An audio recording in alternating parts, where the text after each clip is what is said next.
میم سے محبت، تحریر فرت اشتیاق، قسط نمبر 22۔ طلحہ کانفرنس ہیڈ کی کرسی پر بیٹھا تھا۔ سبیکا اور اس کے 2 ممبر بھی پروفیشنل انداز میں سنجیدگی سے بیٹھے تھے۔ روشی محسن کے برابر میں بیٹھی تھی، لیپ ٹاپ اس کے سامنے کھلا رکھا تھا۔ وہ اس پروجیکٹ میں جان بوجھ کر شامل ہوئی تھی تاکہ سبیکا کو طلحہ سے زیادہ کلوز نہ ہونے دے۔ طلحہ سبیکا اور اس کی ٹیم کا اپنی ٹیم سے تعارف کروا رہا تھا۔ فرحان کی طرف اشارہ کرتے ہوئے طلحہ بولا، یہ فرحان صاحب ہیں، ہمارے سینئر انجینئر۔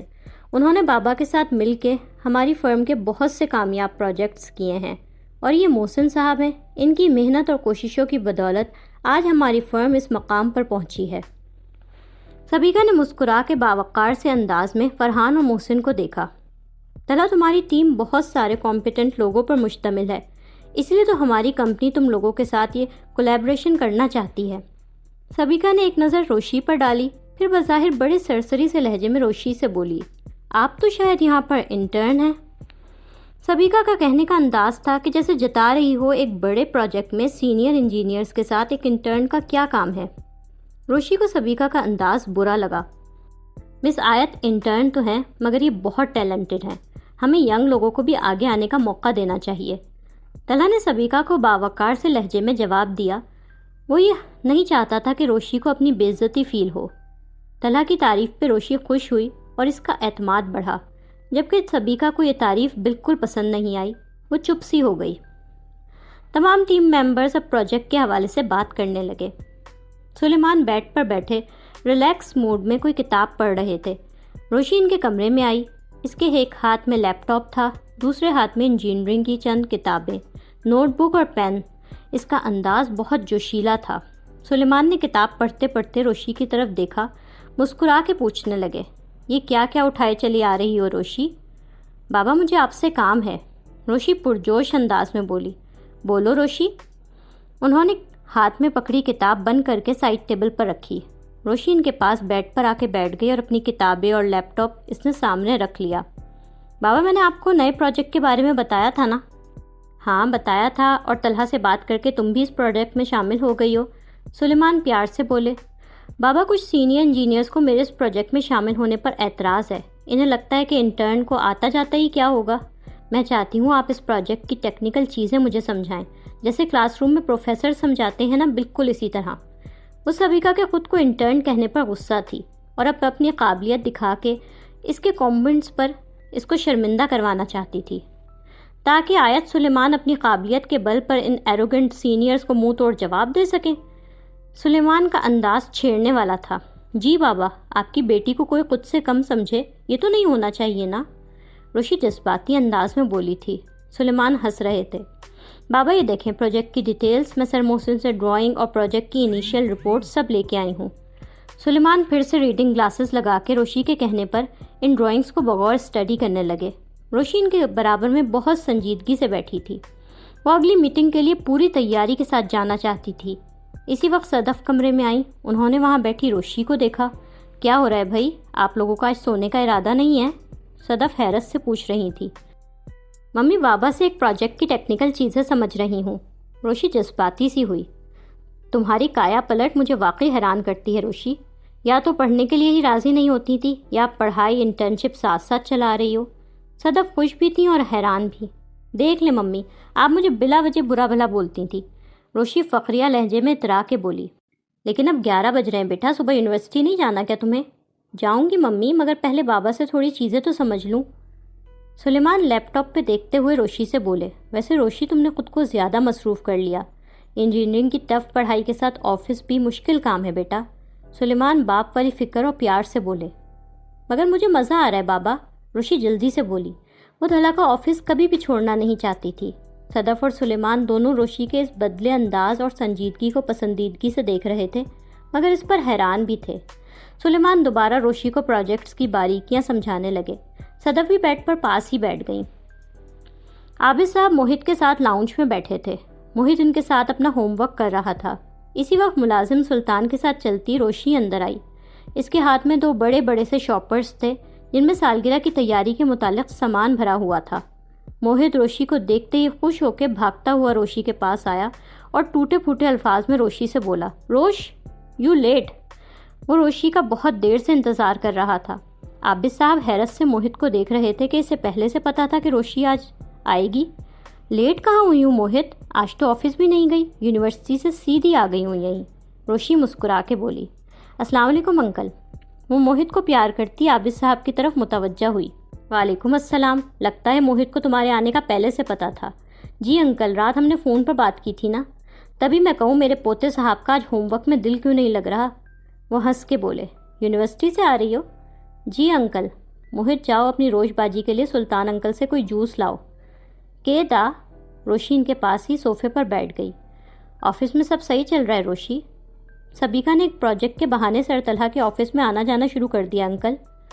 رپورٹ دینے والے انداز میں روشی نے فوراً بتایا، پتہ نہیں یہ لڑکی اب کیا چاہتی ہے، طلحہ کو بہت دکھ دے کر گئی تھی، میں اب اس کے ہاتھوں طلحہ کو دوبارہ دکھی ہوتا نہیں دیکھ سکتا۔ عابد صاحب اور روشی کی اب اتنی انڈرسٹینڈنگ ہو چکی تھی کہ وہ روشی سے اپنے دل کی باتیں کرنے لگے تھے۔ وہ سبیکا سے بہت ناراض تھے اور طلحہ کا اس سے میل جول انہیں برا لگ رہا تھا۔ عابد صاحب بیٹے کے لیے فکر مند تھے۔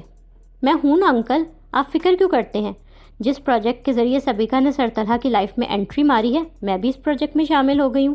اب سبیکا کی ہر ایکٹیویٹی پر میری نظر ہوگی۔ اگر اس نے پروجیکٹ سے ہٹ کر سر طلحہ سے دوستی کی کوشش کی تو میں آپ کو فوراً انفارم کر دوں گی۔ روشی بھرپور کانفیڈنس اور پرجوش لہجے میں بولی، تم تو انفارم کر دو گی، لیکن طلحہ کوئی چھوٹا سا بچہ تھوڑی ہے جسے میں سبیکا سے میل جول سے روک لوں۔ عابد صاحب گہری سوچ بھرے لہجے میں بولے، ویسے مجھے سمجھ نہیں آتا، یوں تو سر طلحہ اپنے اتنے عقل مند آدمی ہیں، مگر اس معاملے میں پھر سے دھوکہ کھانے کے لیے کیوں تیار ہیں؟ روشی حیرت سے بولی۔ عابد صاحب نے ایک نظر بغور روشی کو دیکھا۔ وہ باپ تھے اور انہیں اندازہ تھا کہ طلحہ روشی سے خود کو دور رکھنے کی خاطر جان بوجھ کر سبیکا کے قریب ہو رہا ہے۔ وہ گہرا سانس لے کر بولے، مجھے سمجھ میں آتا ہے، مگر وہ غلط کر رہا ہے۔ اسی وقت موہت وہاں جوس کا گلاس پکڑے آ گیا۔ اس نے بچکانہ شرارتی انداز میں روشی کو آنکھ سے اشارہ کیا۔ روشی نے بھی اس کے آنکھ کے اشارے کے جواب میں آنکھ سے اشارہ کر کے کہا کہ وہ سب سنبھال لے گی۔ موہت بہت ایکسائٹڈ تھا۔ عابد صاحب نے حیرت سے ان دونوں کے خفیہ اشارے دیکھے۔ روشی موہت کے ہاتھ سے جوس کا گلاس لیتے ہوئے عابد صاحب سے بولی، انکل مجھے اور موہت کو اکیلے میں کچھ کام کرنا ہے، آپ ایسا کریں اپنے کمرے میں جا کے تھوڑا ریسٹ کر لیں۔ مجھے کسی سازش کی بو آ رہی ہے۔ عابد صاحب نے مسکرا کے دونوں کو دیکھا۔ کوئی سازش نہیں انکل، بس پلیز آپ اندر چلے جائیں تھوڑی دیر کے لیے۔ موہت نے دادا کا ہاتھ پکڑ کر انہیں باقاعدہ کھڑا کیا۔ دا گو ان سائڈ۔ اچھا بابا جا رہا ہوں، پتہ نہیں کیا کر رہے ہو تم دونوں۔ عابد صاحب ہنستے ہوئے وہاں سے چلے گئے۔ طلحہ آفس سے گھر واپس آیا، لاؤنج میں داخل ہوا، اس کے ہاتھ میں اس کا لیپ ٹاپ بیگ تھا۔ دونوں موہت اور روشی نے لاؤنج کو سالگرہ سیلیبریٹ کرنے کے حوالے سے سجا دیا تھا۔ بہت سارے غبارے اور جھالریں خوبصورتی سے سجائی گئی تھیں۔ روشی اسٹول پر چڑھی اسکاچ ٹیپ سے غباروں کے بنچ بنا بنا کے انہیں لگا رہی تھی۔ موہت نیچے کھڑا اسے چیزیں اٹھا کے پکڑا رہا تھا۔ موہت بہت خوش نظر آ رہا تھا۔ اس کے گھر میں اس وقت خوشگوار سا شور پھیلا ہوا تھا جو اندر آتے ہوئے طلحہ کو حیران سا کر گیا تھا۔ موہت اب مجھے بلو والے بلونز دو، روشی موہت سے بولی۔ یہ کیا ہو رہا ہے؟ طلحہ نے سنجیدگی سے اندر آ کے پوچھا۔ موہت طلحہ کی آواز سن کر بھاگتا ہوا اس کے پاس آیا اور اٹک کے بولا، پا دا برتھ ڈے۔ روشی طلحہ کو دیکھ کر تھوڑی آکورڈ ہوئی کیونکہ وہ اسٹول پہ اس طرح کھڑی تھی جیسے یہ اس کا اپنا گھر ہو۔ وہ فوراً اسٹول سے نیچے اتر آئی اور طلحہ کو سنجیدگی سے بتانے لگی، آج انکل کا برتھ ڈے ہے نا، ہم اسی کی تیاری کر رہے ہیں۔ طلحہ کے چہرے پر ایک ہلکا سا ناگواری بھرا تاثر ابھرا۔ اسی وقت سلطان باہر سے اندر آیا۔ اس کے ہاتھ میں کیک کا باکس تھا اور اندر آتے ہی روشی سے بولا، روشی باجی آپ نے جو کیک آرڈر کیا تھا وہ آ گیا ہے۔ شکریہ سلطان بھائی، اسے کچن میں رکھے، میں آتی ہوں۔ روشی کو طلحہ کی آنکھوں کا ناگواری بھرا تاثر نظر آ گیا تھا، مگر وہ اسے اگنور کرتی موہت سے بولی، موہت ٹیبل پر یہ فلاورز رکھو، میں کیک پر کینڈلز لگا کر لاتی ہوں۔ روشی نے موہت کو پھولوں کی پتیاں میز پر سجانے کا کام دیا اور خود اندر چلی گئی۔ طلحہ نے ایک پل کے لیے کچھ سوچا، پھر وہ روشی کے پیچھے کچن میں آیا۔ وہ ناراضگی اور خوف سے روشی کو اپنے گھر کا فرد بنا دیکھ رہا تھا۔ طلحہ کچن میں آیا، روشی کیک کو باکس سے نکال رہی تھی۔ وہ سلطان سے بولی، سلطان بھائی انکل کو بلا لائیں، انہیں بتائیے گا نہیں ہم کچھ سیلیبریٹ کر رہے ہیں۔ بالکل بھی نہیں بتاؤں گا، سلطان مسکرا کے بولا۔ وہ بھی ایکسائٹڈ ہو رہا تھا۔ سلطان کو بھی گھر میں یہ گہما گہمی اچھی لگ رہی تھی۔ وہ عابد صاحب کو بلانے کچن سے چلا گیا۔ روشی نے کچن میں آتے طلحہ کو دیکھ لیا۔ وہ موم بتی کا پیکٹ کھول کر کیک پر ٹیبل پر رکھ کر اس پر احتیاط سے موم بتیاں لگانے لگی۔ وہ طلحہ کو بالکل اگنور کر رہی تھی۔ یہ سب کیا ہے آیت؟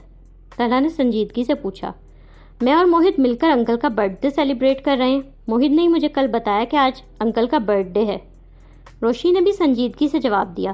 آپ یہ سب کیوں کر رہی ہیں؟ طلحہ قریب آ کے سخت لہجے میں بولا۔ موہت کی خواہش تھی کہ آپ کو اچھا نہیں لگ رہا کہ ہم انکل کی سالگرہ منائیں؟ وہ طلحہ کے ناراضگی لیے چہرے کو دیکھ کر ذرا ہچکچا کے بولی۔ ہاں مجھے بالکل اچھا نہیں لگ رہا۔ موہت معصوم بچہ ہے، آپ پتہ نہیں کس وجہ سے اسے اپنے ساتھ اٹیچ کرے چلی جا رہی ہیں۔ آپ کے لیے سب شاید وقت گزاری ہوگا، مگر موہت آپ کی انسیت کو پیار سمجھنے لگا ہے۔ کل کو آپ اپنی لائف میں بزی ہو جائیں گی، موہت کو ٹائم نہیں دے سکیں گی، تو وہ آپ کا خود کو نظر انداز کرنا سہ نہیں پائے گا۔ طلحہ صاف گوئی سے دو ٹوک انداز میں بولا۔ میں موہت کو کیوں نظر انداز کروں گی؟ میں اس سے بہت پیار کرتی ہوں۔ روشی برا مان کے بولی۔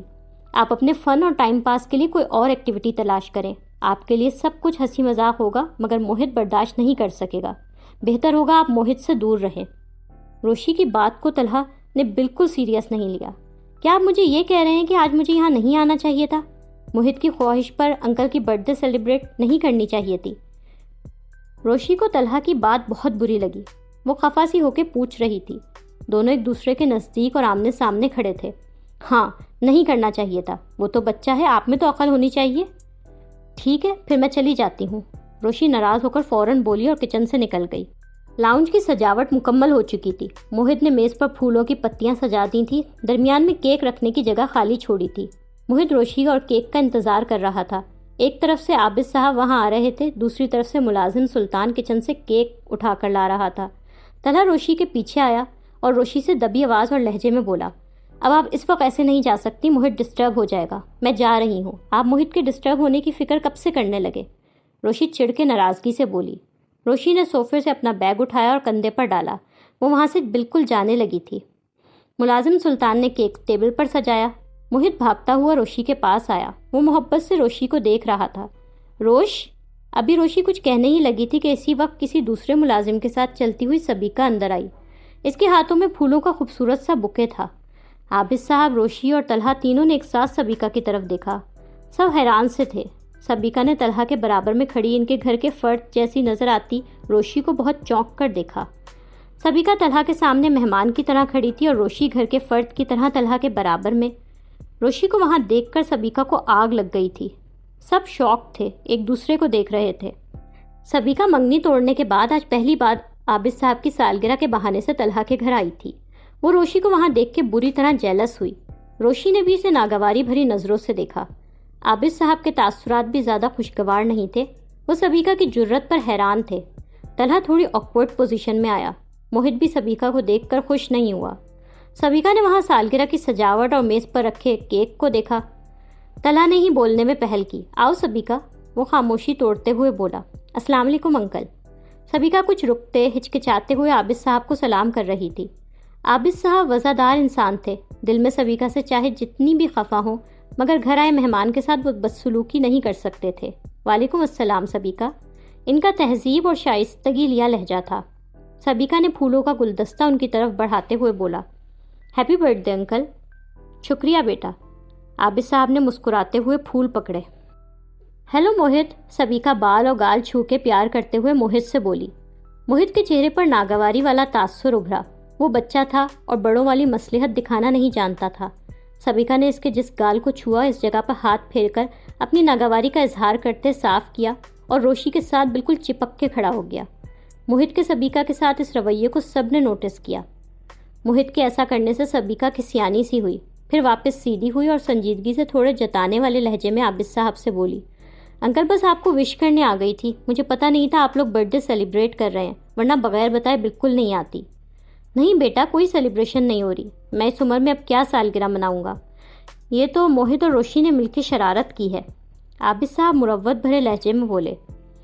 طلحہ جو عام حالات میں سبیکہ کو اپنے گھر پر کبھی بھی خوش آمدید نہ کہتا، وہ اس وقت صرف روشی کو جتانے کے لیے سبیکہ سے پرجوش لہجے میں بولا، بیٹھو سبیکہ، اب آ گئی ہو تو ہمارے ساتھ چائے پی کے جانا۔ سب لوگ صوفوں پر بیٹھ گئے۔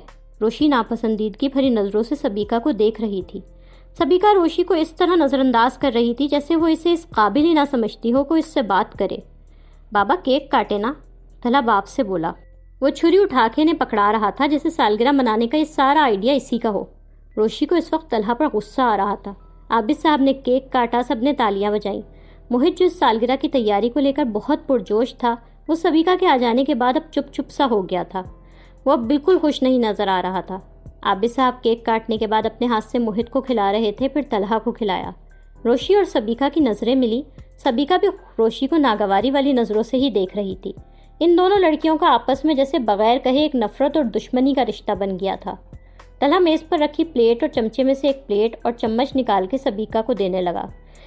اس نے سبیکا کی پلیٹ میں خود کاٹ کے کیک کا ایک پیس رکھا۔ کیک لو سبیکا۔ روشی کو طلحہ کے اس پرجوش اور دوستانہ انداز پر بہت غصہ آیا۔ طلحہ سبیکا کے برابر میں صوفے پر بیٹھ گیا اور خود بھی کیک کھانے لگا۔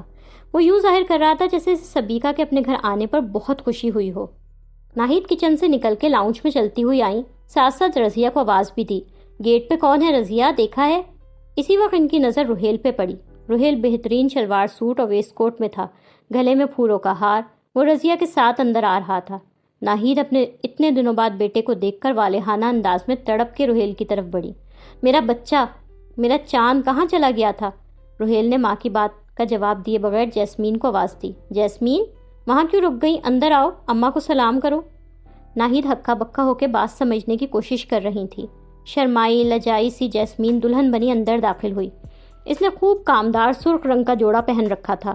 وہ دلہن والے حلیے میں تھی، سر پر دوپٹہ، ماتھے پر ٹیکا، گلے میں روہیل کی طرح پھولوں کا ہار۔ ناہید اور رضیہ دونوں اس منظر کو ہکا بکا ہو کر دیکھ رہے تھے۔ یہ سب کیا ہے روہیل؟ ناہید صدمے والی آواز میں بولی۔ اماں ہمارا نکاح ہو گیا ہے، میں تمہاری بہو لے آیا ہوں۔ جیسمین قریب جا کے اماں کو سلام کرو، ان سے دعائیں لو۔ جیسمین شرمائی ہوئی ناہید کی طرف بڑھی۔ ناہید غصے سے لال پیلی ہوتی بولی، رک جاؤ وہیں لڑکی، رضیہ اس لڑکی کو باہر کا راستہ دکھاؤ۔ روہیل فلمی ہیرو کی طرح بولا، بس کر دو اماں، جیسمین اب میری بیوی اور تمہاری بہو ہے۔ تمہارا دماغ خراب ہو گیا ہے کیا؟ غنڈے بدماشوں کی بہن کو بیاہ کے لے آئے ہو؟ ناہید ناراضگی سے بولی۔ دیکھیں آنٹی جی، مجھے آپ جو چاہے کہہ لیں مگر میرے بھائیوں کو کچھ مت بولیے گا۔ جیسمین کا انداز وارننگ دینے والا تھا۔ اس دن کے لیے تمہیں پال بوس کے جوان کیا تھا میں نے، ماں کو یہ دکھ دے کے شرم نہیں آئی تمہیں ذرا بھی؟ ناہید واویلا کر رہی تھی۔ بس کر دو اماں، بس کر دو، تم نے بڑا ماں ہونے کا حق ادا کیا۔ میں اغوا ہو گیا تھا، تم نے میری جان کی بھی پرواہ نہیں کی، اپنی ضد پر اڑی رہی۔ وہ تو جیسمین میرے لیے سنی کے سامنے آ کے کھڑی ہو گئی، میری خاطر اپنے سینے پر گولیاں کھانے کے لیے تیار تھی۔ یہ تم سے زیادہ سچی محبت تو مجھ سے یہ کرتی ہے۔ آنٹی جی، میں بھاگ کر نہیں آئی ہوں، سنی اور اماں کے سامنے گواہوں کی موجودگی میں ہمارا نکاح ہوا ہے۔ اگر آپ چاہیں تو اپنے رشتہ داروں کو بلا کے ہمارا ولیمہ کر سکتی ہیں۔ جیسمین دو ٹوک سے انداز میں بولی۔ اماں آخری بات کر رہا ہوں، جیسمین کو قبول کرنے کے لیے تیار ہو تو بتاؤ، ورنہ انجمن آنٹی مجھے گھر داماد بنانے کے لیے بالکل تیار ہیں، میں اور جیسمین وہاں چلے جائیں گے۔ ناہید جیسمین سے خوف کھا رہی تھی اور روہیل کی سسرال سے ڈر بھی رہی تھی۔ روہیل نے دھمکی دی تو ناہید نے دل پر بھاری پتھر رکھا، ان دونوں کے سر پر ہاتھ پھیرا، مگر ان کے چہرے کے تاثرات ایسے تھے جیسے کہہ رہی ہوں، بچوں میں نے تمہیں چھوڑنا نہیں ہے، میں تمہیں یہاں ٹکنے نہیں دوں گی جیسمین اگربتی۔ وہ سر پر ہاتھ رکھتے ہوئے سوچ رہی تھی۔ دادی، جلال، عمر اور ماہی دادی کے کمرے میں صوفوں پر ساتھ ساتھ بیٹھے تھے۔ سب دائرہ سا بنا کے بیٹھے ہوئے تھے اور کھسر پھسر ہو رہی تھی، بہت راز و نیاز سے باتیں ہو رہی تھی۔ جلال گھبرا کے صوفے سے اٹھے، نہیں نہیں، میں یہ نہیں کر سکتا۔ پھپھا جان ہمت کریں، ماہی جوشیلے انداز میں بولی۔ بابا ماہی صحیح کہہ رہی ہے، عمر باپ کو جوش دلا رہا تھا۔ سلیقہ کا رویہ تو مجھے کبھی بھی سمجھ میں نہیں آیا، مگر اب تو پانی سر سے اونچا ہو گیا ہے، اسے احساس دلوائے جانے کی شدید ضرورت ہے۔ دادی بردباری اور سنجیدہ لہجے میں بولی۔ بالکل نانی جان، آپ بالکل ٹھیک کہہ رہی ہیں۔ عمر نے نانی کی ہاں میں ہاں ملائی۔ بیٹی ہے تو کیا ہوا، میں غلط کو کبھی ٹھیک نہیں کہہ سکتی۔ جلال سلیقہ سے اتنا ڈرتے تھے کہ ان کی غیر موجودگی میں بھی خوفزدہ ہو رہے تھے۔ نہیں نہیں، میں یہ بالکل نہیں کر سکتا امی، مجھ سے ہوگا ہی نہیں۔ جلال میاں ایسے ڈر ڈر کر زندگی کب تک گزاریں گے؟ آپ کی دی ہوئی شے کی وجہ سے یہ نوبت یہاں تک پہنچی ہے، تھوڑی ہمت پیدا کریں خود میں۔ دادی نے خفگی سے گھورا۔ بابا جان، ویسے بھی آپ نے سنا ہے شیر کی ایک دن کی زندگی گیدڑ کی 100 سال کی زندگی سے بہتر ہے۔ عمر جوشیلے انداز میں باپ کی ہمت بڑھا رہا تھا۔ صاحبزادے، میں ٹیپو سلطان نہیں ہوں۔ جلال بیٹے کو گھور کے بولے۔ جلال الدین خان تو ہے نا، اپنے نام کا کچھ تو اثر لیں اپنے اندر، بزدل خان نہ بنے۔ عمر باپ کی ہمت بڑھا رہا تھا۔ پھپھا جان، ہم سب ہیں آپ کے ساتھ، بس آپ ہمت کریں، ماہی پیار سے بولی۔ بس آپ سب سے میری ایک درخواست ہے کہ روشی کو ان سب کی بھنک بھی نہ پڑے. اس بات کی بھنک بھی اگر روشی کو پڑ گئی وہ امی کی بہت بڑی چمچی ہے. ہمارا سارا پلان فلاپ کروا کے امی کو سب کچھ بتا دے گی. عمر نے سنجیدگی سے سب کو سمجھایا. روشی ابھی ابھی گھر میں داخل ہوئی تھی. سب روشی کو دیکھ کے چپ ہو گئے. وہ سب سمجھ رہے تھے کہ روشی اب پوچھے گی کہ کیا میٹنگ چل رہی ہے، مگر وہ طلحہ کے گھر سے آ رہی تھی. اس کا موڈ بہت خراب تھا. آ گئی تم؟ ماہی پیار سے بولی. السلام علیکم. روشی نے سب کو سلام کیا. وعلیکم السلام. ماہی نے روشی کا غیر معمولی سنجیدہ انداز نوٹ کیا. اتنے میں چمن بوا آئیں اور آتے ہی بولی، لو ذرا بتاؤ، قرب قیامت کے آثار ہیں. کل تک رونا پڑا ہوا تھا اس باولے کے اغوا ہونے کا، ابھی ابھی رضیہ کچھ اور ہی خبر سنا کے گئی ہے. کیا ہوا چمن؟ روہیل کی کوئی خبر ملی ہے کیا؟ دادی نے فکر سے پوچھا. روہیل میاں خیر سے گھر واپس آ گئے، وہ بھی اپنی دلہن کے ساتھ. سب کی توجہ چمن بوا کی طرف ہو گئی. جنہوں نے اغوا کیا تھا انہی کی لڑکی کو بیاہ لائے ہیں؟ سب نے حیران ہو کے چمن بوا کو دیکھا. ہائے روشی، یہ کیا ہوا؟ روہیل کی بھی شادی ہو گئی، اب تمہارا کیا ہوگا؟ ماہی کا چھیڑنے والا انداز تھا. روشی جواباً بغیر کچھ بولے سنجیدگی سے اندر جانے کے لیے مڑ گئی. باقی کسی نے نوٹس نہیں کیا. سب چمن بوا سے روہیل کی اغوا اور شادی کی تفصیل سننے لگے. صرف ماہی نے روشی کے جانے کو فیل کیا. اسے اندازہ ہوا کہ روشی کسی چیز سے اپسیٹ تھی. ماہی روشی کے پیچھے پیچھے گئی. روشی کمرے میں بیڈ پر کچھ جھنجھلاہٹ بھرے انداز میں بیٹھی ہوئی تھی. اسے نہ جوتے اتارے نہ کپڑے چینج کرنے کے لیے گئی. ماہی اس کے پاس آ کے بیٹھ گئی. وہ بہن والی فکر اور پیار سے بولی، کیا ہوا روشی؟ کچھ نہیں. جھوٹ مت بولو، تمہاری شکل پر 12 بج رہے ہیں. صاف لگ رہا ہے یا تو کسی سے لڑ کے آئی ہو یا لڑنے کا ارادہ ہے. ماہی بغور دیکھتے ہوئے بولی، کیک میں نے منگوایا، ساری سیلیبریشن میں نے ارینج کی. خود کو تو شاید انکل کی برتھ ڈے یاد بھی نہیں تھی. خالی ہاتھ ہلاتے ہوئے مزے سے آ رہے تھے آفس سے، مگر کیک کھلایا گیا اس نقریلی سبیکا کو جیسے کیک اپنے پلے سے منگوایا ہو. روشی جل کے طنزیہ لہجے میں بول رہی تھی. وہ غم و غصے اور جذباتی انداز میں بس بولے چلی جا رہی تھی. یہ تم کس کی بات کر رہی ہو سر طلحہ کی؟ ماہی غور سے دیکھتے ہوئے بولی. ظاہر ہے انہی کی بات کر رہی ہوں. ویسے 24 گھنٹے غصہ ناک پر دھرا رہتا ہے، مگر اس سبیکا نکچڑی کے سامنے سارا غصہ اور اکڑ پتہ نہیں کہاں چلی جاتی ہے. یہ سبیکا کون ہے؟ ماہی نے پوچھا. ان کی ایکس فیانسے. نہ عابد انکل اسے پسند کرتے ہیں نہ موہد. بس یہ طلحہ صاحبی سے لفٹ دیے جاتے ہیں، پتہ نہیں کیوں، بلا وجہ. روشی کا انداز قوگی لیا ہوا جذباتی سا تھا. روشی، وہ اپنی ایکس فیانسے سے ملے یا گرل فرینڈ سے؟ تمہارے سب سے کیا تعلق ہے؟ ماہی نے اپنے لفظوں پر زور دے کے پوچھا. روشی، میں نے تمہیں پہلے بھی سمجھایا تھا، تم سر طلحہ کے معاملے میں ضرورت سے زیادہ دلچسپی لینے لگی ہو. کرش بنانے اور پسند کرنے کی حد تک تو ٹھیک تھا، مگر پلیز اس معاملے میں زیادہ سیریسلی انوالو مت ہو. ماہی کے اس طرح ڈائریکٹ ٹوکنے پر روشی ایک پل کے لیے بالکل چپ ہو گئی. ماہی پیار سے روشی کو سمجھا رہی تھی. روشی کو ماہی کی بات بری لگی. وہ جذباتی سی ہو کے بولی، کیوں؟ کیونکہ وہ تم سے ایج میں بہت بڑے ہیں. ماہی صاف گوئی سے بولی، اس سے کوئی فرق نہیں پڑتا. Age is just a number. انسان کی ذہنی ہم آہنگی ہونی چاہیے. روشی کے منہ سے بے ساختہ نکلا. وہ بغیر سوچے سمجھے انجانے میں طلحہ سے محبت کا اقرار کر گئی تھی. اس کا مطلب میرا شک ٹھیک تھا، تم انہیں سچ مچ پسند کرنے لگی ہو، ہے نا روشی؟ اس وقت ماہی کو یہ احساس ہوا کہ روشی طلحہ میں حد سے زیادہ انوالو ہو چکی ہے. روشی اپنے منہ سے بے ساختی میں نکلے جملے پر ایک پل کے لیے چپ ہو گئی. ماہی روشی کو بغور دیکھتے سنجیدگی سے بولی، عمروں کا فرق بہت بڑا فرق ہوتا ہے روشی. تمہارا اور ان کا جوڑ نہیں بنتا. اپنے آپ کو یہیں پر روک لو ورنہ بہت ہرٹ ہوگی. بہن بن کر مشورہ نہیں دے سکتی تو دشمن بن کر ڈارک پہلو تو نہ دکھاؤ. محبت سوچ سمجھ کر نہیں کی جاتی. اب ہرٹ ہوں یا نقصان اٹھاؤں، پیچھے نہیں ہٹ سکتی میں. روشی ماہی کو گھور کر دیکھتی ہوئی ناراضگی سے بولی. وہ ماہی کے سامنے کھل کے طلحہ سے محبت کا اعلان کر گئی تھی. وہ منہ بناتے کپڑے چینج کرنے کے لیے باتھ روم چلی گئی. ماہی سر پکڑ کر وہیں بیٹھی رہ گئی. لائک، کامنٹس، شیئر کریں اور تازہ ترین اپڈیٹس کے لیے سبسکرائب کریں.